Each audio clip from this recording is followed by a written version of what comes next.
Hi, I'm Catherine Lash from Spirit Quest, and I'm here with...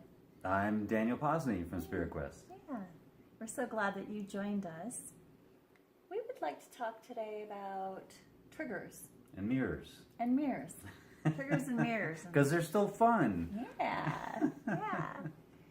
So, I'd like to introduce you to a little concept called Shenpa.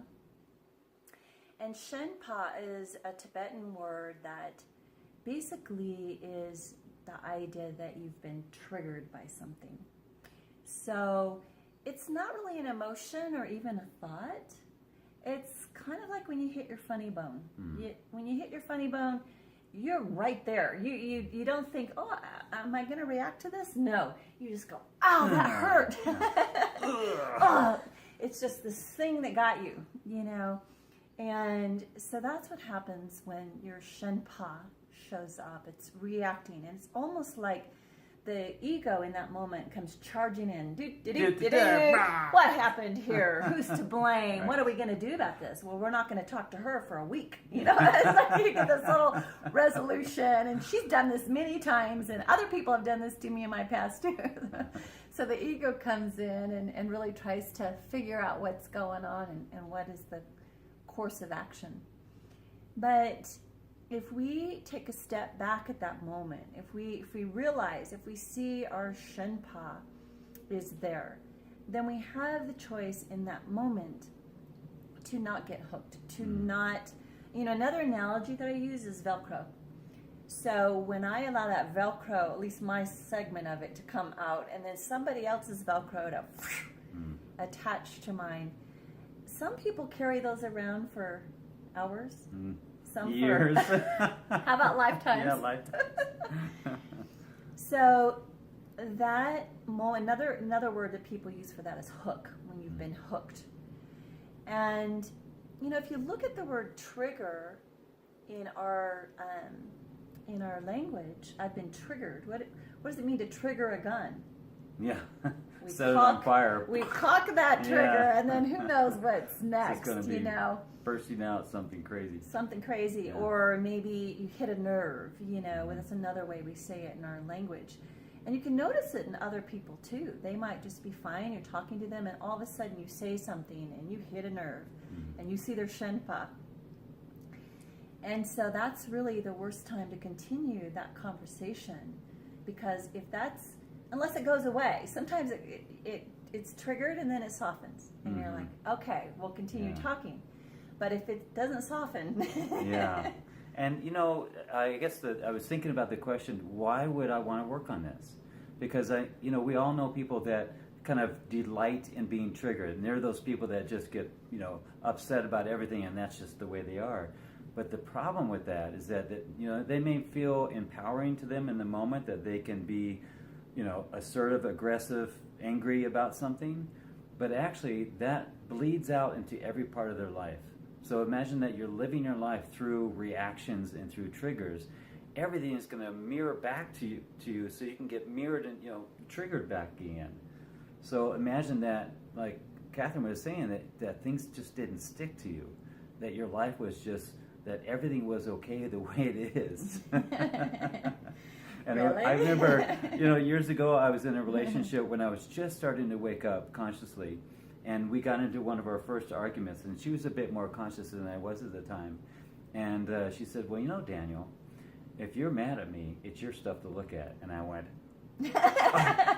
what do you mean my stuff? And it was like I had that thought of, well, this relationship isn't going to last very long. But it lasted 4 years of being trained into this whole idea of triggers and mirrors, and she showed me again and again how to own your triggers and to own your reactions. Yeah, I mean, an example, the other day I was driving to Ace Hardware, and I was going to do a lot of gardening, and I love to garden. And as I pulled into the parking lot, I was talking to a friend in the car about Shenpa, about being triggered. And suddenly this woman, and I was far from hitting her. I mean, I was really far. But for some reason, she was walking across the parking lot, and she saw me as a threat. And suddenly she just started screaming, had her fists up and yelling, and flip flipping me off, and like, oh my gosh. And so the person in the vehicle turned to me and said, Shenpa? And I said, yeah, Shenpa. Yeah, there you go. And so in that moment, I had the choice then as to if I was going to react to her and let it Velcro and make a big deal out of it, or if I was just going to go about my business and go buy my gardening stuff and have fun gardening. And indeed, that was my decision in that moment. And that's called Shenluk, Shenluk. Shenluk. Or in that moment, and I saw my trigger. I saw that, my Shenpa was up. But I just dropped it and said, it's renunciation. The word means renunciation. And I just relinquished it. I just said, no, I don't want that Velcro. And so I laid down the Velcro. But even in that moment, we looked back, and she was still walking on beyond the cars, still in it, And so, these things happen to us all the time, every day. Little examples of them, and we have that choice as to what degree we're going to be involved in it. And, if you're on this path, well, if you're watching this video, you're on the path. So if you're on the path, there's a way that I choose to look at all these things like Catherine is talking about, that they are here for me. That all those people that are trying to trigger me and being these reflections of me, that I'm judging or whatever, it's all supporting me. If I look at every single person in my life that I come in contact with as supporting me and loving me, not the way that my ego identity wants to be loved and supported, but like, okay, Daniel, here's this thing, and you're going to choose to either do this or to go into reaction mode.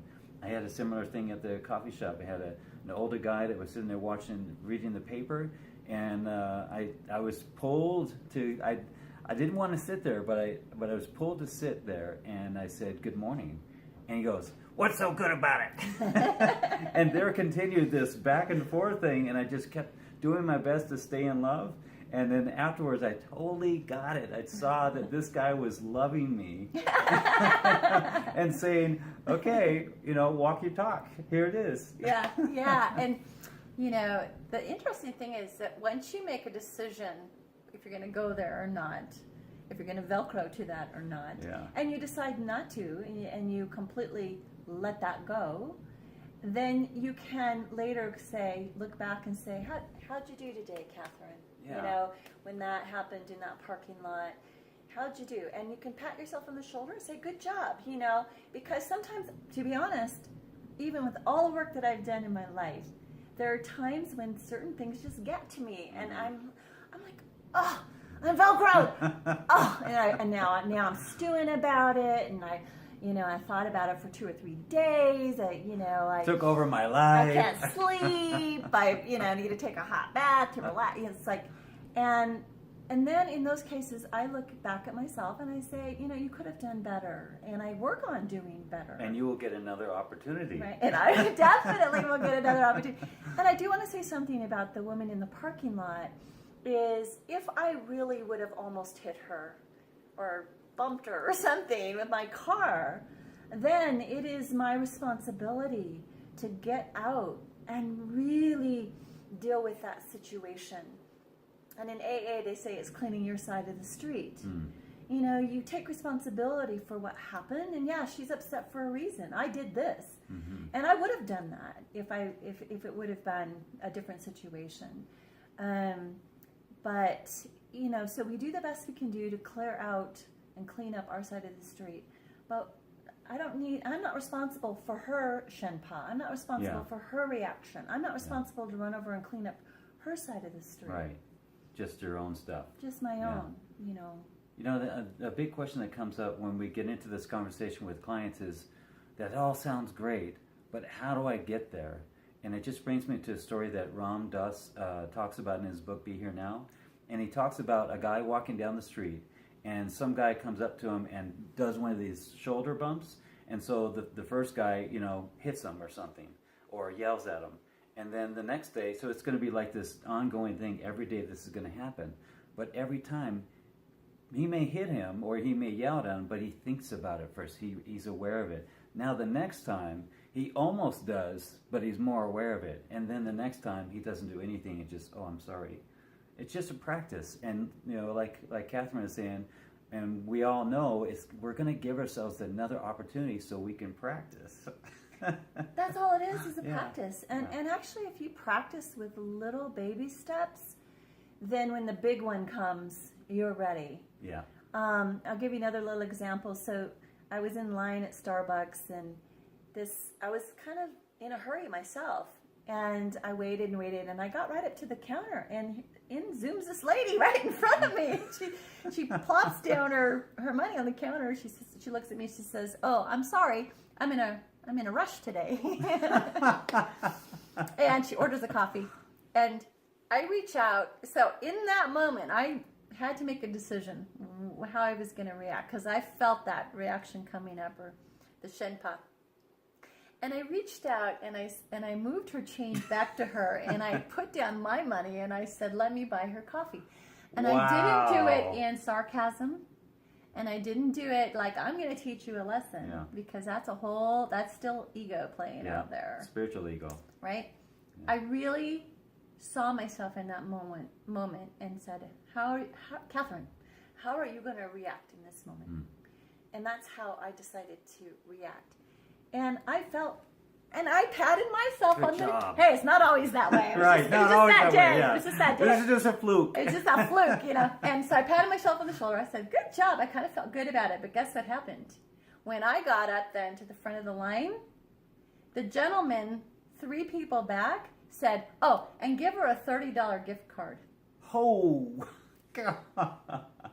Pay it forward, wow, right? Nice. So it really turned out, it softened the lady who cut in line in front of me. I felt good about my reaction, and I bought her a coffee.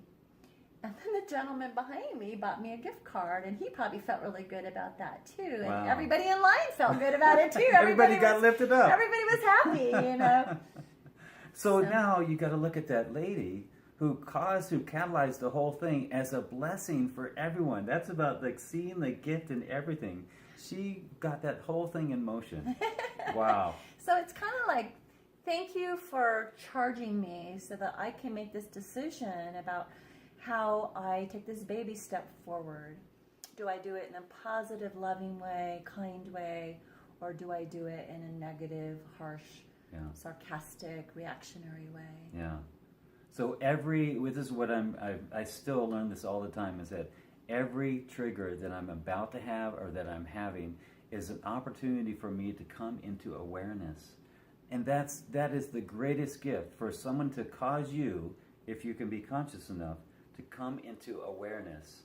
That is, man, that is the top. I love that. And someone explained it to me a different way. They're like, say there were all these angels in heaven and you had this best friend.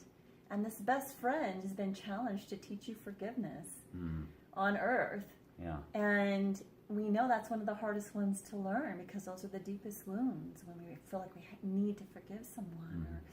And imagine if that person was like, if we could come into the realization that underneath what happened is the love of teaching us a very valuable lesson. So your worst enemies really are your greatest gifts. Yeah, right? It's like that story, The Little Soul in the Sun, by Neil Donald Walsh. He tells like there's an angel that's going to help this person know forgiveness, and that is the greatest love and you got to look at this from a higher level, not just the physical level, but that there is a being, that there is a soul that loves you so purely that they're willing to play this role for you.